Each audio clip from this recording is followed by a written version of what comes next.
Dr. Edmund Ghareeb is American University's Center for Global Peace's first Mustafa Barzani Scholar of Global Kurdish Studies.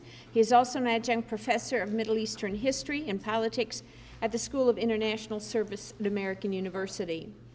He is an internationally recognized expert on the Kurds, Iraq, and media issues, and also has taught at Georgetown, the George Washington University, University of Virginia, and McGill University. He is the author of The Kurdish Nationalist Movement and the Kurdish Question in Iraq, and is co-author of The War in the Gulf, recently issued in paperback by Oxford University Press. He is the editor of Split Vision, the Portrayal of Arabs in the American Media. He has written and lectured widely on U.S. policy towards the Middle East, U.S.-Arab relations, Arab Americans, and American media and its coverage of the Middle East, and the information revolution in the Arab world.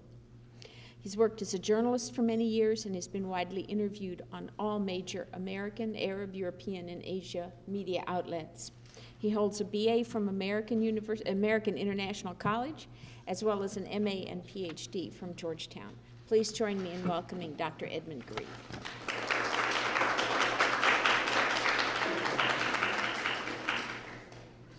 Good afternoon, everybody. It's nice to see you all.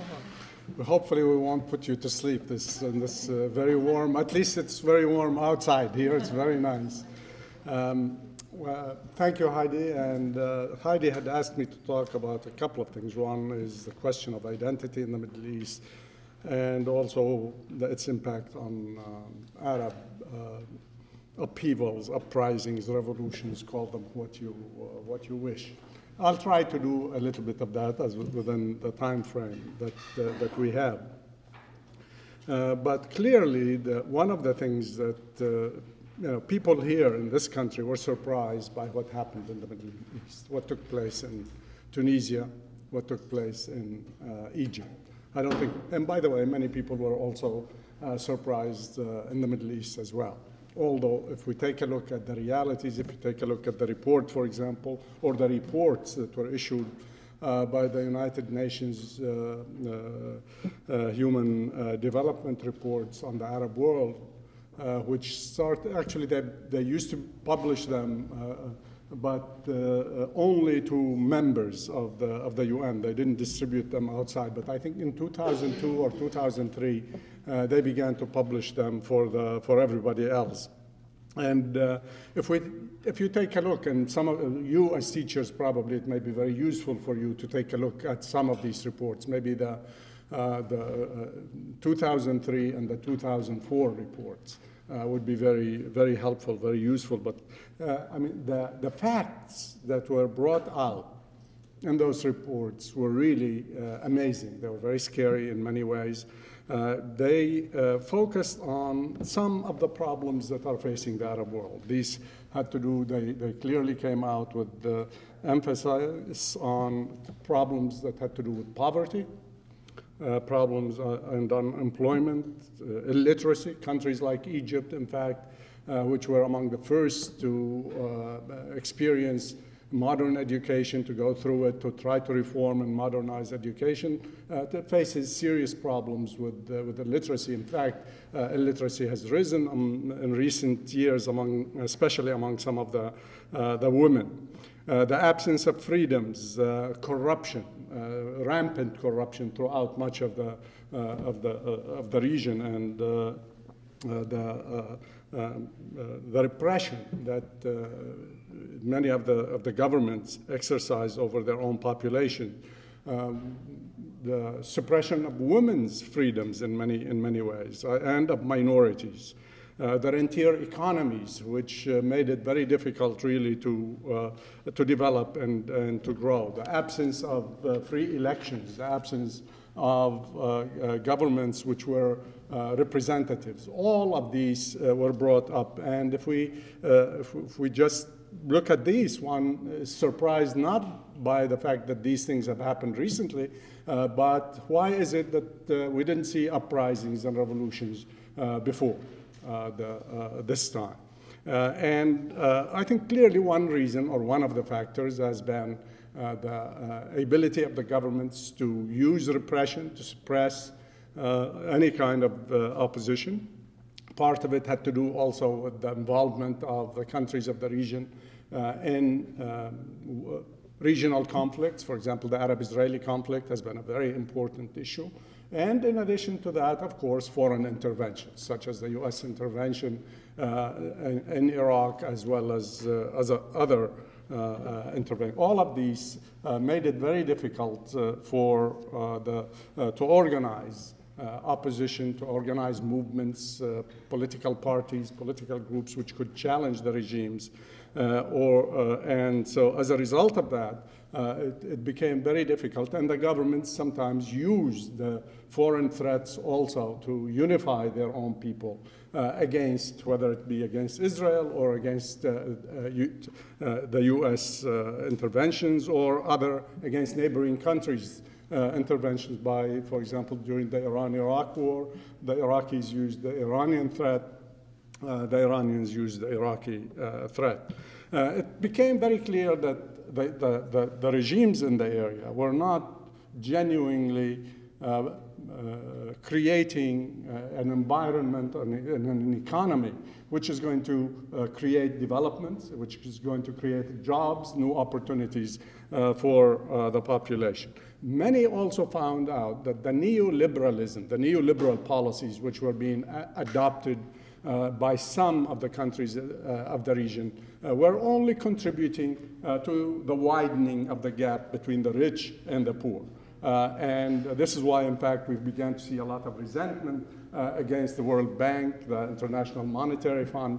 In fact, Egypt, for example, recently, in the last couple of days, the Egyptian government has decided to reject a loan that it had asked for from the World Bank, and primarily because of public pressure, and especially the pressure of the young people who led the uprising in Egypt, and primarily because they did not feel that what the policies suggested by the World Bank are going to contribute to the creation of a new economic base in Egypt and to contribute to development.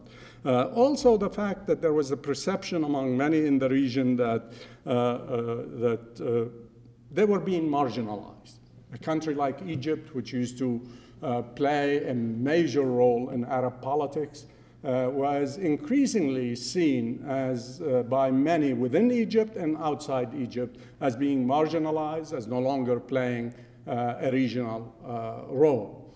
In fact, what we ended up seeing, and by the way, this is something I wrote about in 2003 myself, 2002 actually, I predicted that if there was a war, for example, between Iran and Iraq, we're likely to see the emergence of regional players other regional players than the traditional ones. And I referred specifically to three countries, Iran, Turkey, and Israel, that these three countries are likely to play a major role in the area. So that, of course, there was a sense among many people in the Arab world, among the average people, among the young people, that their governments were no longer representing them, that their governments were bowing often to foreign diktats, and that this had widened the gap of trust, of credibility between the people and the government. So in a way, these uprisings, however, surprised the governments of the region, at least, and surprised the West for that matter. Now, one of the things that I think is very, very important, and that's worth thinking about, is that Tunisia and Egypt at least appear to have achieved their main objectives. Basically, what happened in Tunisia, and I'm sure you've probably already heard about it, and I'm sure many of you have followed it very closely, where this young man by the name of Mohammed Bouazizi, who was a college graduate, but who was working as a street peddler, selling fruit on the street and other goods, who was basically humiliated, and his cart was taken away from him by a policewoman, leading him to, when he tried to get a redress of his grievances from the local officials, and he was sort of pushed aside or ignored. He ended up he wanted to make a statement, and he decided to burn himself. And it was that event, really, more than any other single incident, which triggered this tsunami, in a sense, that we are going through and we have witnessed throughout the Middle East. But each of these events, and from Tunis, it went to Egypt. Now, why did it happen in Tunis, and why did it succeed in Egypt? And when I'm saying succeed, it's too early to say that both experiments or both events have achieved their objectives. They did not, but succeeded in one sense, in the sense that they brought down the leaders of the governments in both countries. And that is something basically phenomenal, because most people would not have expected that the president of Tunisia or the president of Tunis would be overthrown so easily and so quickly within a short period of time. Of course, there were many factors that contributed to this, and I won't go to them, but if you're interested, we can discuss them a little bit later. The point that I wanted to mention is that there are some common, many of the same problems that faced Tunisia, faced Egypt. Also, the fact that the two societies had many things in common as well. Yes, many of the Arab countries also, other Arab countries, have common characteristics, they have common problems, but what's interesting about and what's unique about Tunisia and Egypt is that they are both very homogeneous societies, very similar.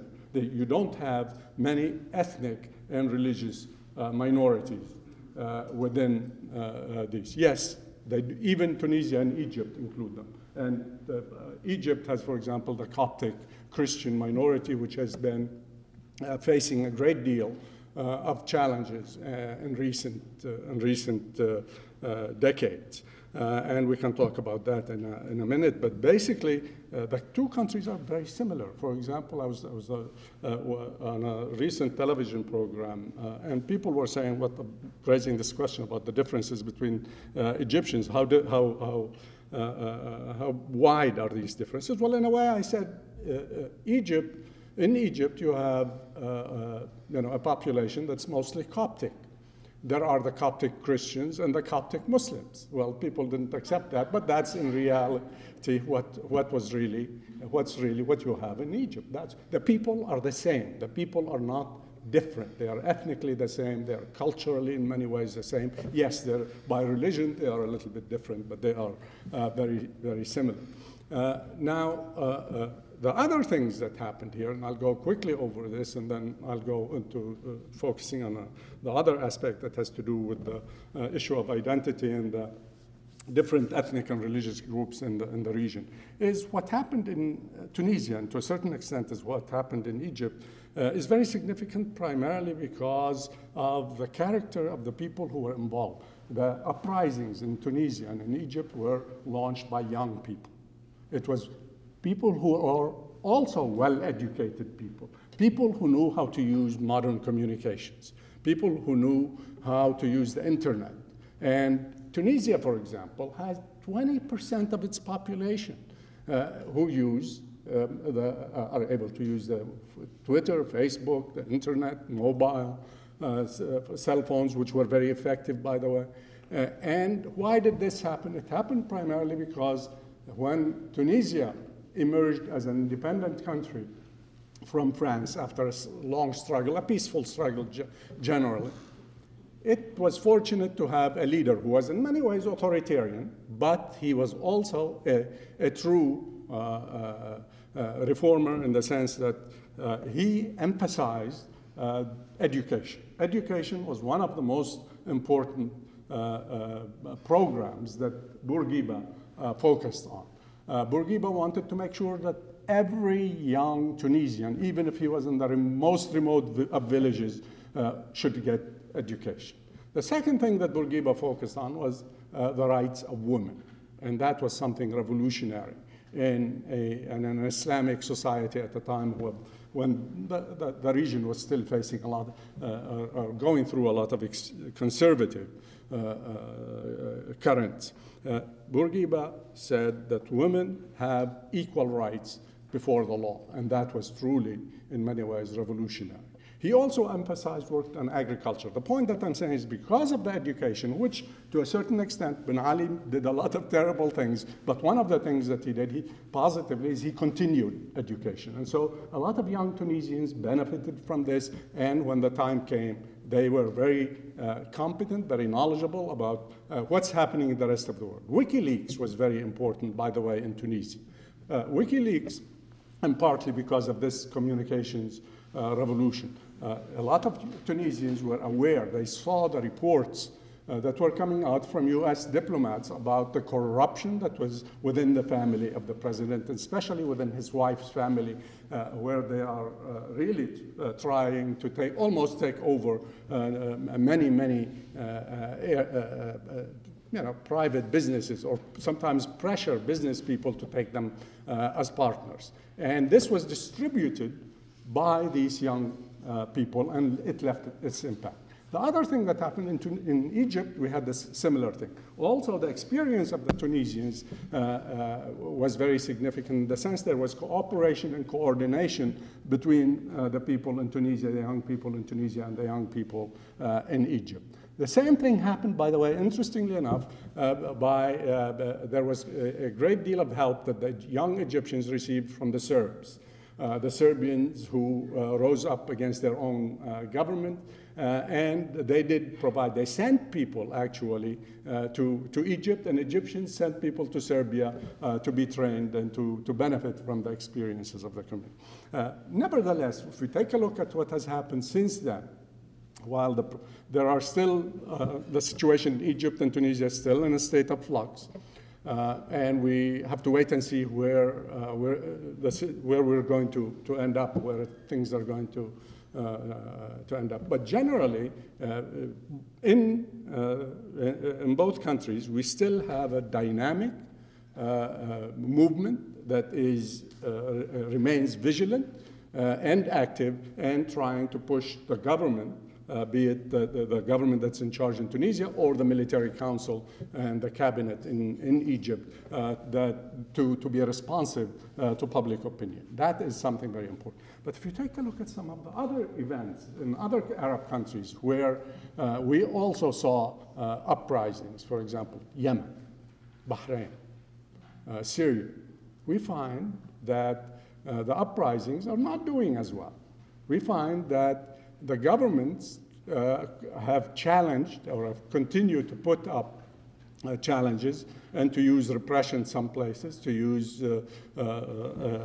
also their own media to try to bring about and to mobilize their supporters to prevent the change from taking place. Now, what is the difference? Why?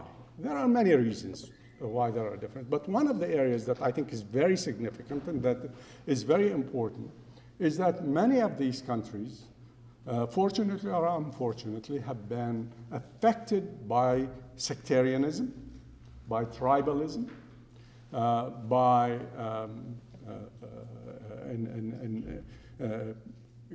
concern, fear among minorities about their future. This is, in fact, making it a little bit much more complex, much more difficult to see what's going on or what's likely to happen.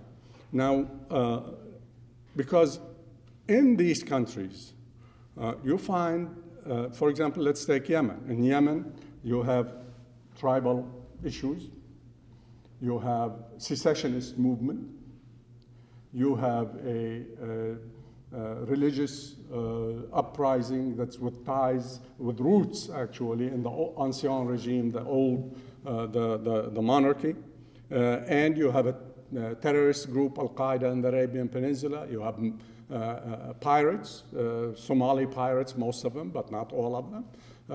All of these, you have also other than the southern movement to secede, particularly not only in areas like Aden, but in places like Hadramaut and other areas.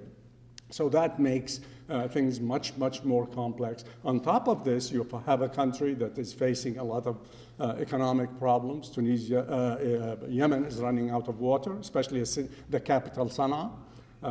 Yemen is running out of oil, what little oil it had. Unemployment is easily 40 to 45%, if not more than that. There's a great, as I said, rampant corruption. So there are serious problems facing Yemen. Bahrain, you have the sectarian problem, particularly between the Shia and the Sunni. Syria is, again, another complex, very complex country with a lot of, it's geographically at a very important, very strategic part of the Middle East. It's at the border, for example, Syria. If you take a look at the map, it borders on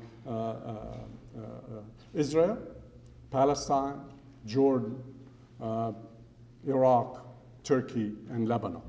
And there are conflicts, major conflicts, affecting some of these countries. Of course, there's Syria and its conflict with Israel, but Lebanon has its own problems with Israel that has its own internal problems. Jordan has its own issues. Iraq is facing another kind of challenge, so is, for that matter, not to the same extent, but even Turkey faces its own problem. One of the things that I think has a lot to do with this is that is making, we've been, if you've been following the media and media coverage of events in Syria, of course, it's portrayed, I think in a simplistic way often, that this is simply a repressive regime that's crushing the uprising. Yes, the regime is repressive. Yes, the regime is attempting to crush its opponents, but it's much more than that. The regime also does have its own supporters. If you take a look at what's happening in Syria, you'll find that cities, the big cities like Aleppo, like Damascus, have not witnessed major upheavals. There have been no big demonstrations taking place. There were a few, in few areas of the city here and there, maybe a few hundred people or a couple of thousand people, but basically there were no demonstrations in Aleppo and in Damascus. Most of the uprisings and demonstrations have taken place at the periphery, in the peripheral area. For example, in Daraa, in Banyas, in Talkalak near the Syrian, the Lebanese border, in Jisr al-Shughur near the Turkish border, and Ma'arat al-Noman, which is also near the Turkish border. These are peripheral areas in a sense. These are the provinces. These are also where people have benefited far less from the economic developments that, let's say, some of the big cities have benefited from. That's where you have a high percentage of, very high percentage of unemployment, particularly among the young people. You also have these areas have witnessed governmental repression, but so have other areas. They are, each one of them also is on the border with other countries. There's a great deal of smuggling that takes place. There's some weapons that come through. So the situation is much more complex often than what appears. The point that I think I'm trying to bring, and maybe one story would bring this to you. There used to be a member of the Syrian parliament by the name of Ali Bouzou in the 50s and 60s. I was told this story by somebody who's related to him. This guy was even though he's of Kurdish origin, but he considered himself to be an Arab nationalist. He was very much involved with the Arab nationalist movement at that time. He came from an upper class family, a wealthy family, and he would invite his Arab nationalist friends sometimes to their orchards just outside of Damascus. That area has gone now. It's all new buildings that have taken place there. And they would spend the time there. One day, his father happened to be there, and he was there with his friends, and this was the time of Nasserism, the era of Gamal Abdel Nasser, the president of Egypt, who was probably the most charismatic, most popular leader to emerge in the Middle East in the 20th century. And after a while, his father was listening, and then after a while, he called his son. He said, Ali, come over here. And he says to him, Ali, we've become Muslims for the sake of Muhammad. For whose sake shall we become Arabs? Yeah. So basically what he was saying, he said, yes, we've accepted Islam, but we still have our own identity to a certain extent. One of the things about the Middle East that's often not well known outside, most people outside tend to think of the Middle East, they tend to think of being mostly, especially all the way from Iraq to Morocco, as being Arab and Muslim. In reality, yes, the majority of the people in this region are Arab and Muslim. But there are many, many minorities, many ethnic groups, many religious groups who live in this region of the world, in this part of the world. They vary from one country to the other in terms of percentages. Basically, there are four major groups. There are the Semitic peoples, I would call them. These are Arabs, if you want to call them Jews or Hebrews or people who are their descendants. The people who speak Aramaic, the Aramaic-speaking peoples who for a long time survived in places like Lebanon, Syria, Iraq, and to a lesser extent in Turkey, although they were almost wiped out during the early part of the 20th century and in part in the 19th century as well. These were the Semitic. Then you have the Hamitic peoples who live in, for example, many people in Egypt, in Sudan, partly in North Africa, the Nubians, for example. Then you go to North Africa, of course, you have the Amazigh, the Berber population, who are the original inhabitants of much of North Africa, particularly, and you still have substantial percentages of them who live in Algeria and in Morocco.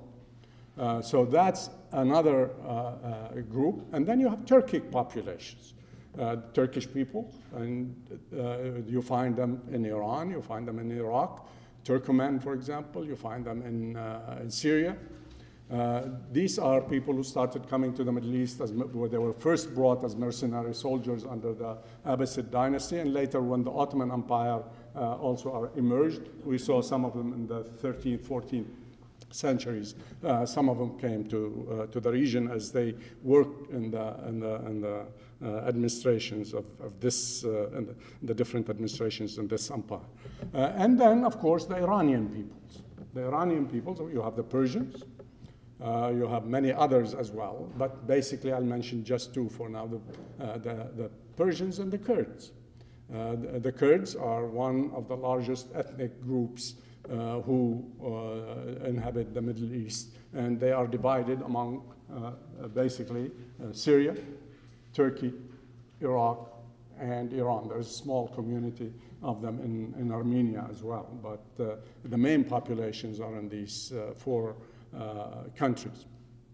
But even if you go beyond that, take a look at, for example, most people tend to think that everybody is Muslim and they're the same. But in reality, as we found out and as we've all been following what's been going on in Iraq and Iran, etc., the Shiites are a substantial percentage of the population in that region. Yes, the Shiites are a small percentage of the overall Muslim population. Probably 15, 17% are Shiites in the Islamic world. But if you take a look at the Levant area, if you take, let's say, from the area of Lebanon all the way to Iran, to the Gulf countries, there are a substantial percentage of the population. A few years ago, the King of Jordan warned about what he considered to be the Shiite crescent, the rising Shiite crescent. And basically was talking about what he saw as a rising crescent between Lebanon, Syria, Turkey, Iraq, and Iran, and down the Gulf, the eastern part of the Gulf states. And he saw that as a threat. Well, there was a reaction, very strong reaction from Iraq, from Shiites in the region. The king later said that he basically didn't mean it and intend to in this way, and later he made a visit to Iraq. But in reality, Shiites in this part of the world are huge. And we saw the tension that exists. We saw it in Iraq, especially after the war, the 2003 war, when in part there were also the policies which were pursued by people like Bremer and others, who saw Iraq as being a country of ethnic and religious groups. The Iraqis were Kurds, Shia, and Sunni. And of course, the situation was much more complex than that, much more difficult. But this emphasis on sectarianism and the emergence of forces which had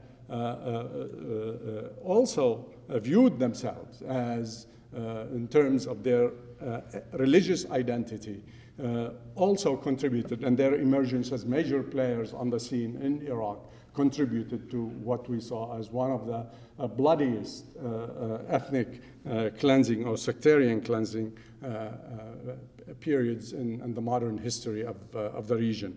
We ended up with maybe in Iraq, partly as a result of the war, partly as a result of this sectarian conflict, we ended up with maybe about 2.5 million internal refugees, displaced people who were forced out of their own homes, and you had about close to 2.25 million external refugees who were forced into the neighboring countries. So you have many, easily, you had the city of Baghdad, maybe lost about close to 700,000-800,000 people who were forced to flee their neighborhoods on both sides of the sectarian divide.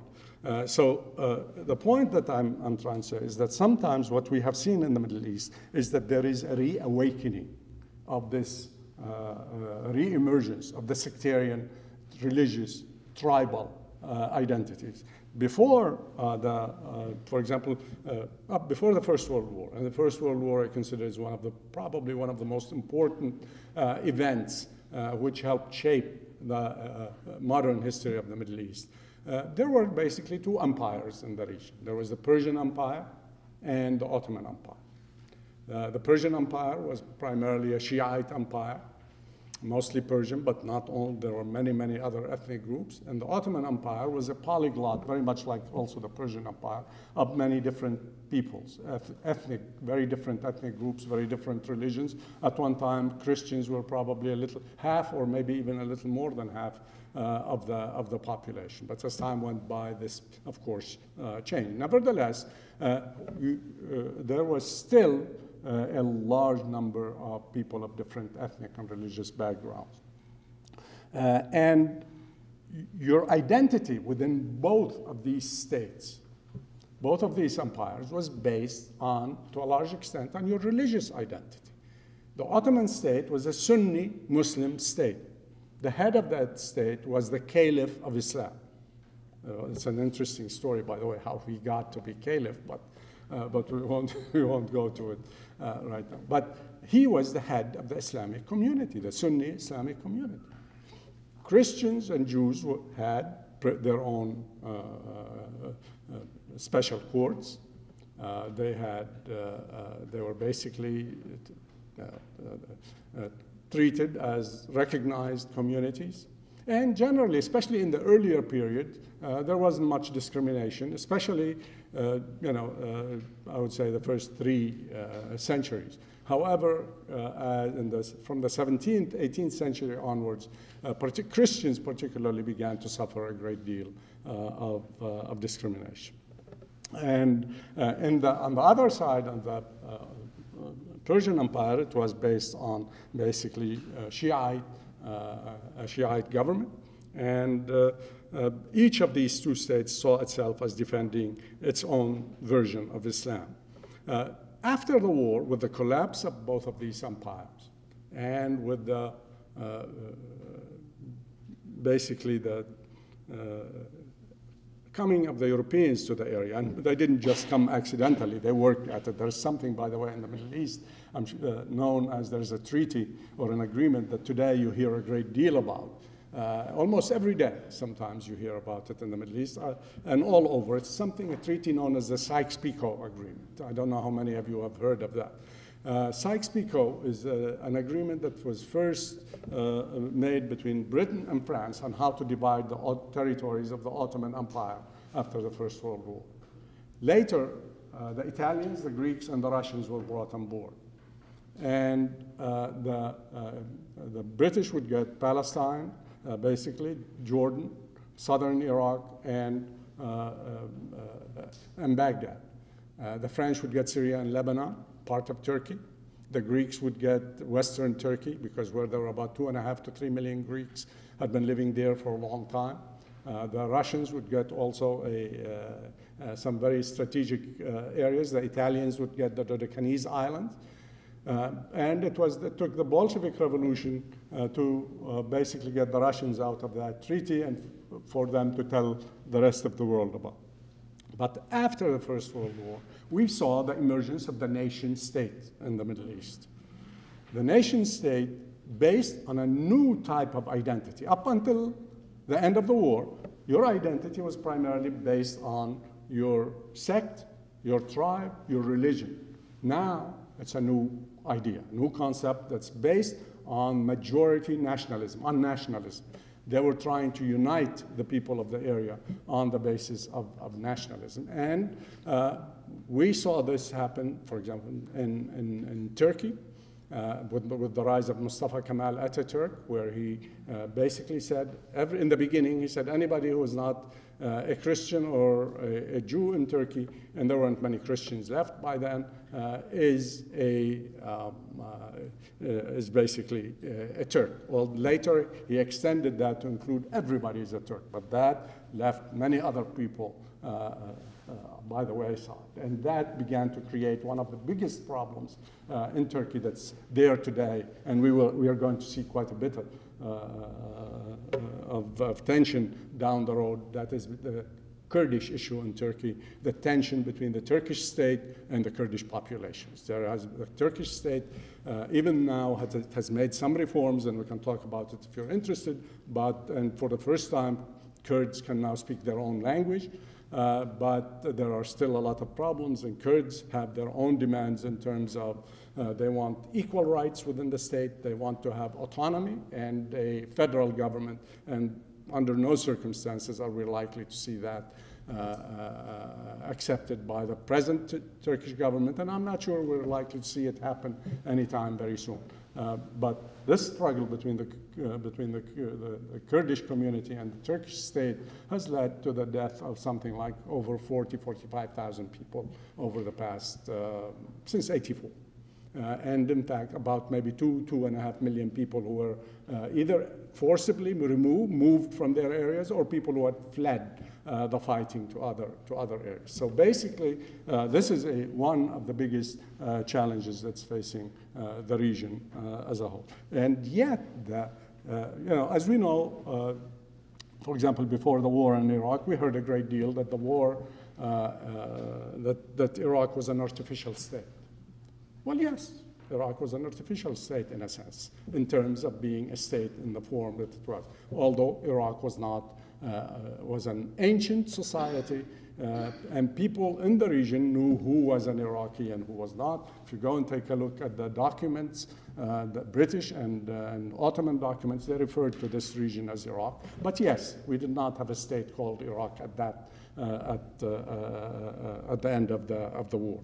And the British helped form this new state. So in a sense, this state was artificial. But for that matter, all nation states are artificial, including this state. The United States here is an artificial state.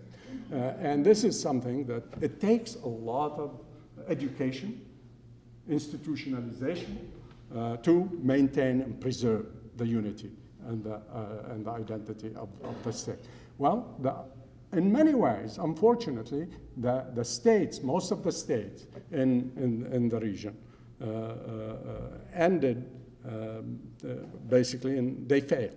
And they failed for a variety of reasons that we've mentioned. Part of it was internal. Part of it has to do with, in fact, that, and I'll stop here, basically. After, how much time do we have? 20 minutes or so? Oh, we still have 20 minutes to go? Oh, good, then we have plenty of time, all right.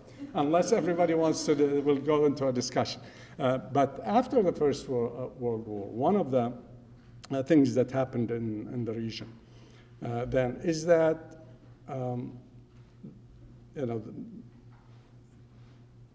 the British and the French, while they did interfere, they imposed their will on the people of the region for their own interests, economic, political, strategic. But they also, however, did some positive things. In Iraq, for example, the British helped define the borders between Iraq and its neighbor. They helped the Iraqi government write a new constitution, a constitution that guaranteed basically the separation of powers, freedom of the press, freedom of religion.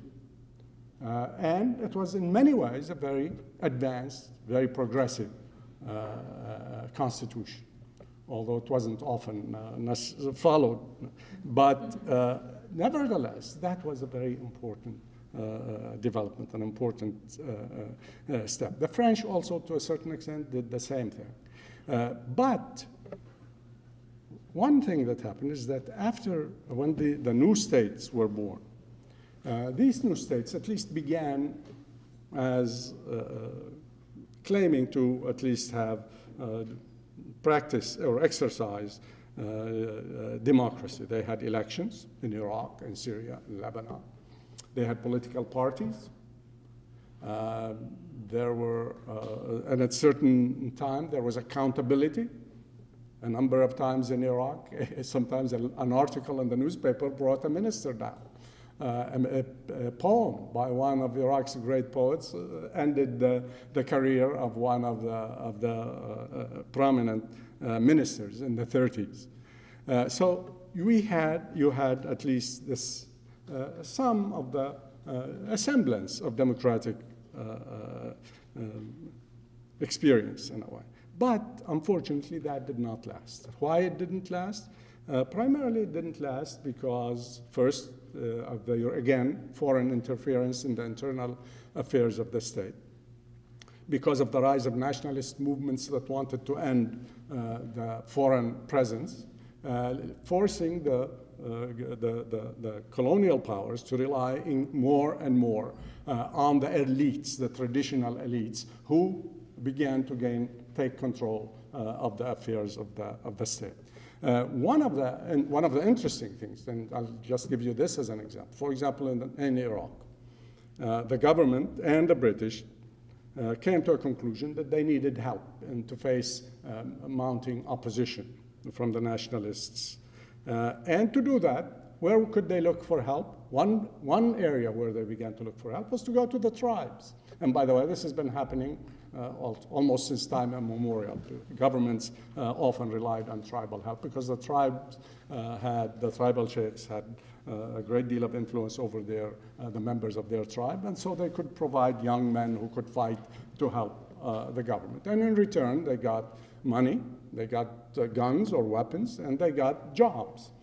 Well, one of the things that they began to do, however, in the 30s is they began to allow sheikhs, tribal sheikhs, to register tribal land in the name of his own family.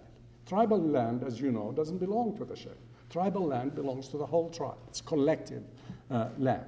And so what we ended up being is that you ended up a small number of people controlling huge areas of land, and we began to see movement of populations, migration of people moving from the rural areas to the urban areas. And this issue became one of the factors which contributed to the 58 coup in Iraq. When the coup, one of the first steps that was taken by the new government was to launch an agrarian reform law. And they found out that something like 2,600 families own more than 2/3 of all the arable land of Iraq. So There were a lot of problems that emerged as a result of this new relationship, of this dependence of the colonial powers on local elites and the reliance of local elites on the foreign power. But one of the things that happened is that when there were challenges, external challenges, these governments and threats to the survival of the government or to the sovereignty and the territorial integrity of the states, these governments did not do very well. They didn't perform well. When the Arab-Israeli conflict started in 1948, erupted, several Arab governments participated. They failed. They were not able to stop the Israeli state from being formed. They were not able to defend the rights of the Palestinians, and they were blamed by the governments were blamed by many of the same officers who fought in that war, because they accused their governments of not providing them with sufficient weapons, sufficient training, sufficient ammunition, sufficient number of troops to win that battle. And they came back and they began to secretly plot to overthrow their own government. And we saw the first coup in Syria in 1949, and many coups after that. We saw the second coup, which was probably the most important coup, was in Egypt by Nasser, who fought in that war. And then we saw the coup in Iraq, and there were many others, by the way. And in Syria, you either had a coup or an attempted coup going on until Hafez al-Assad came in 1970. And they would come sometimes almost every month, every 3-4 months. So that was it. So basically, these governments, the traditional governments that erupted, the so-called democratic government, which were unable to protect the national interest. They were unwilling, in fact, to open up and allow the youth, the young generations, to participate in government, and they were unable to ensure social justice. So as a result, in addition to the factor that I mentioned, the Arab-Israeli issue, these were very, very important factors which contributed to these uprisings that took place and to the demand for change. Now, after these movements, however, we began to see a new idea that began to emerge, especially in the late 40s or early 50s. The idea was that democracy doesn't work. Democracy is not effective. Democracy has not done a good job of helping us protect our sovereignty, our territorial integrity, of defending ourselves against Israel, defending ourselves against foreign powers. Some said we couldn't do it. Look what Ataturk did. Ataturk was really a very authoritarian leader, but look what he did. He was able to protect Turkey's territorial integrity. He defeated the foreign forces and expelled them from Turkish territory. So this was a message that was being sent that democracy and democratic institutions was not important. So we ended up basically a period of, there was a great deal of struggle, but ultimately we saw the rise of these new forces, basically governments based often on the military. These governments, at least some of them, pushed for social justice. In Egypt, we did see under Nasser programs which helped achieve social justice among the population in Egypt. Nevertheless, these governments did not pay much attention to the rights, individual rights of their citizens.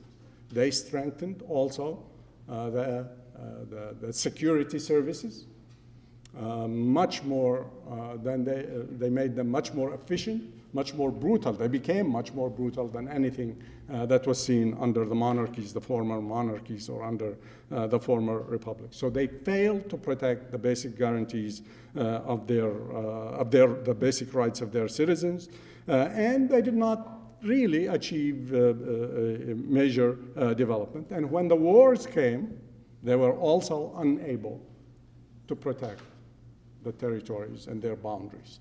This in 1967, the so-called progressive governments, failed. And where did this lead us? This led us to see the rise of new forces emerging on the ground. One of them was the Islamist wave, Islamic movements, and the second was the leftist movement, which both of these groups, the Islamist groups, began to say, well, the nationalists, the progressives, failed. We cannot rely on them. We have to, if we are going to go anywhere, we have to rely on Islam. We have to go back to our roots. We have to, and it was during the period when we followed Islam, when we believed in Islam, when we practiced Islam, that we prospered, we advanced, we contributed to civilization, we were a major power. And look what happened to us if now that we've accepted ideas of nationalism, like Arab nationalism.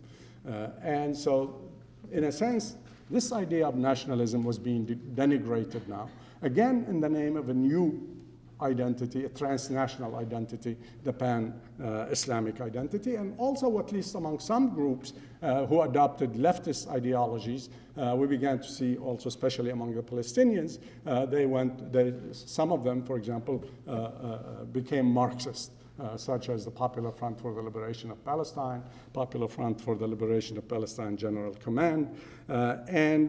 So basically, what did this? The first period said democracy doesn't work. Now we began to hear that Arab nationalism doesn't work.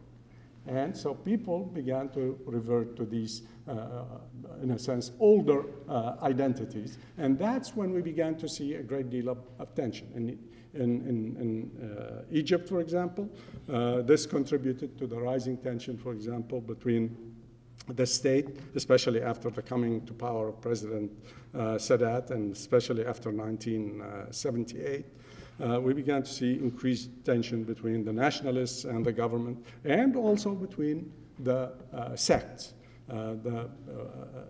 President Sadat put Pope Shenouda and a number of others in jail. We saw increasingly that the Coptic community began to feel that it was being marginalized in Egypt. This became a very big issue, and we saw it recently. We saw some both positive as well as negative aspects of this issue during the recent uprising. For example, we saw demonstrators in the streets who were in the Tahrir Square carrying the cross and the crescent. There were symbols carrying the cross and the crescent together. But then we also saw attacks on churches, the burning of churches. We saw the accusations of that the women, Muslim women, Christian women who allegedly converted to Islam were being, were accused, the cops were accused, and the church was accused of kidnapping them, leading to a great deal of friction. Yesterday in Said, Upper Egypt, there was a major confrontation based on a rumor that the Christians were beginning to build a church in the area. So this has raised again this problem of sectarian and religious identity in a place like Egypt. In Syria, that's again what we're seeing, something similar. In Iraq, we saw something somewhat similar. And so Lebanon had sectarianism was always there. It's not really new. In fact, many people now have begun to describe what's happening in Iraq as the Lebanonization of Iraq, that Iraq is becoming like Lebanon, and basically where government is based on sectarian identities. In Lebanon, you have the president has to be a Maronite Christian, the prime minister has to be a Sunni Muslim, the Speaker of the Parliament has to be a Shiite Muslim. And also so are other jobs, senior positions in the government are also divided in accordance with this scheme. In Iraq, now you have to have the prime minister, who is really the head of the state for all intents and purposes, is a Shiite Muslim. The Speaker of the Parliament is a Sunni Muslim. and the head of the state happened to be a Kurd Muslim. So basically, this is a problem that is contributing a great deal to this friction that we are seeing, and we can talk more about it. I'll stop here and see if anybody has any comments, any questions. I'll be happy to take them. Yes, ma'am. In the beginning of your lecture, you referred to the current revolution in Egypt and the assistance that, if I understood, the young people received by way, I would imagine, of internet from Serbians. And did you indicate that? And I thought that sort of seemed almost a contradiction, because the Serbians, and we know the revolution in the former Yugoslavia, did not have a connection with the Muslims in other parts.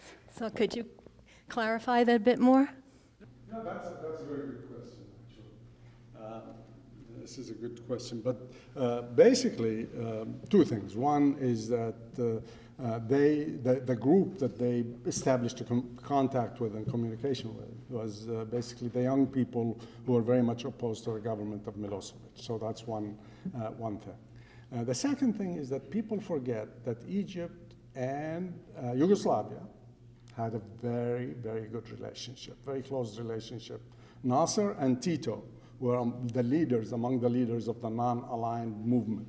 And so even though they had different views towards each other later on, and there were some disagreements, etc., nevertheless, there have been historically close ties between the people. People knew each other.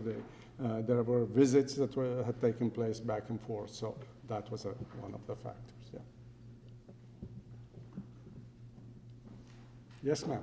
I guess I'm wondering, when I hear you, when you were listing the things that the two countries had in common, and one of it was the youth and the communication and their real irritation about their huge discrepancy between the rich and the poor, getting wider and wider.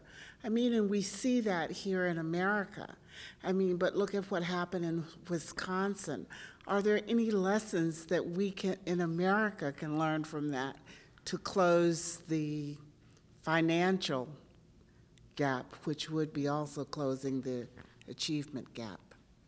That's a great question also. By the way, during when you had the mass demonstrations in Tahrir Square, Liberation Square in Cairo, and it happened, you had people, you remember that one, Heidi, the people were raising, they had slogans saying, basically expressing support for the people of Wisconsin, actually.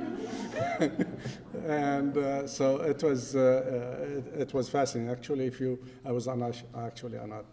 again, I do a lot of TV interviews, especially for the Middle East, but other areas as well. And I was on a show talking with, about what's happening in the region and where is this likely to lead?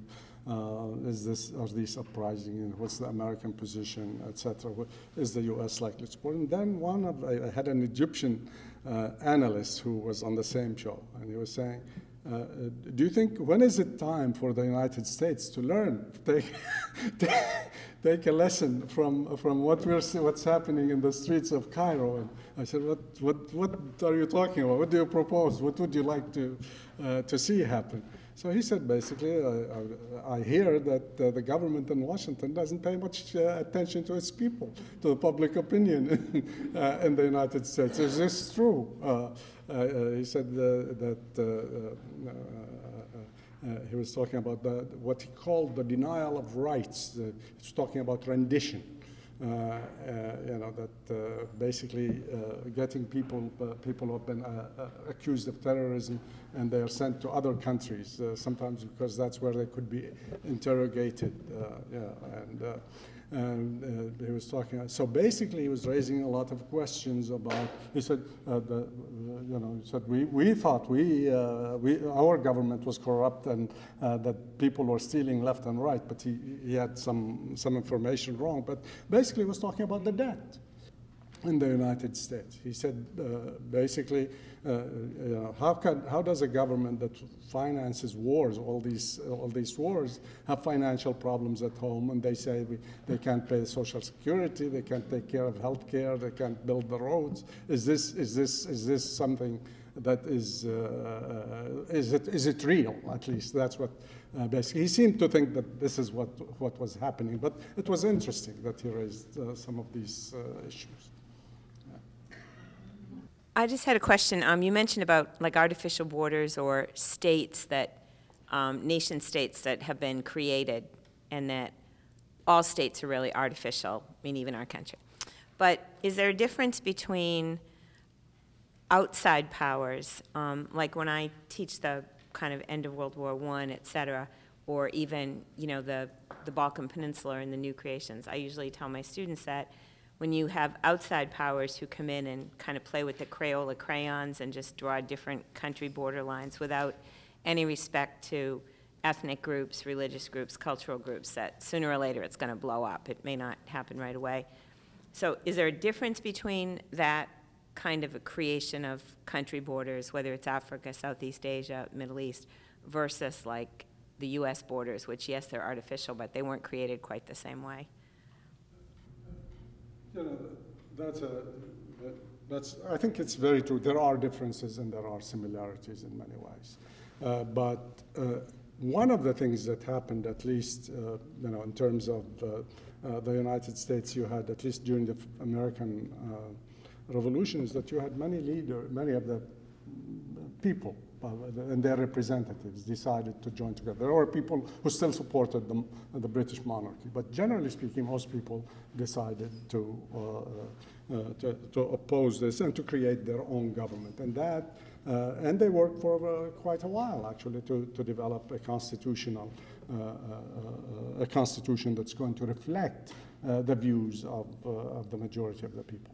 Now, that was one thing. The second thing, however, if you take a look what happened in the U.S., for example, during the war, the so-called war, the Civil War, the war, as I taught for a while at the University of Virginia, and interestingly enough, I had a discussion one time. I don't know how we got on the war, the Civil War, and I had a couple of students who kept referring to it as the war between the states, you know. And I thought that was interesting because I came from a different background, so it wasn't something that I had.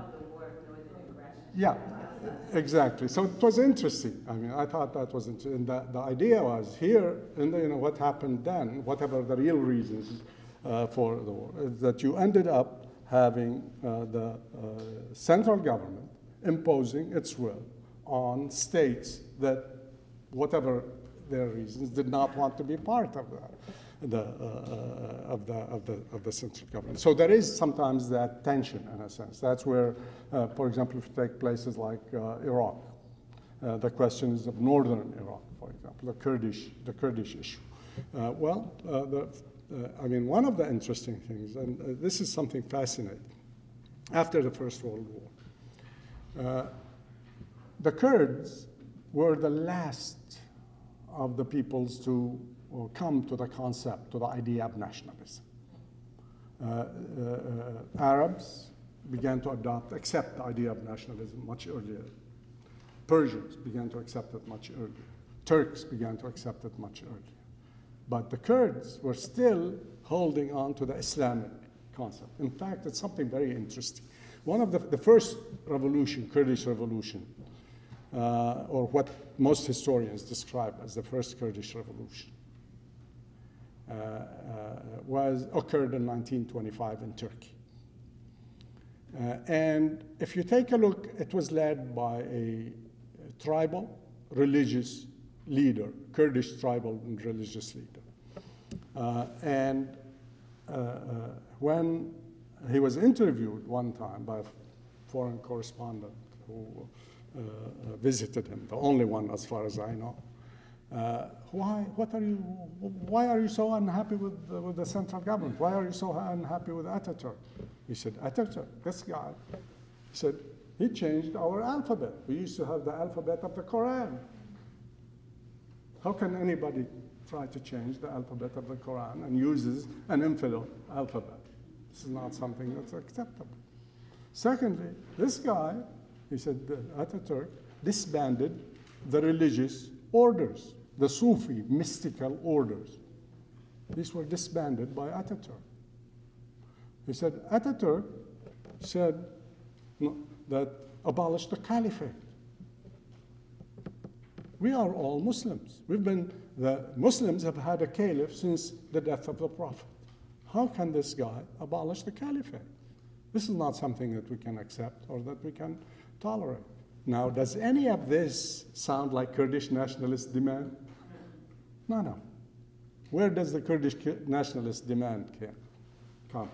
Basically, he said that the Kurdish nationalist demands came, he said, any governor who's sent to our region must be either a Kurd or must be able to speak Kurdish. Not many Turks spoke Kurdish at that time, but that was a Kurdish nationalist demand. Second thing, he said, if you take any money out of the money that's taken from our area for taxes, or whatever, some of it should come back to help build some schools which would teach in Kurdish and would build some clinics, etc., and have some development projects. So when you take a look at this, you find that he wasn't talking, they really were still living in a different era. It took several uprisings later before they began to emphasize the Kurdish identity. And it was because of the policies that were pursued by the state, by the Turkish state, in terms of Turkey is the land of the Turks. Well, the Kurds began to say, well, if this is the land of the Turks, where do I fit in? Yeah. I'm a Kurd, I'm not a Turk. And so this raised this issue of Kurdish nationalism. And something like over 20 uprisings took place between 1925 and 1938 in Turkey. In Iraq, you had something somewhat similar. For a long time, although the Iraqi state was not as repressive historically as the Turkish state in terms of dealing with the Kurds, because you could always use your language. There was no problem with using Kurdish. There was no problem with publishing books and articles.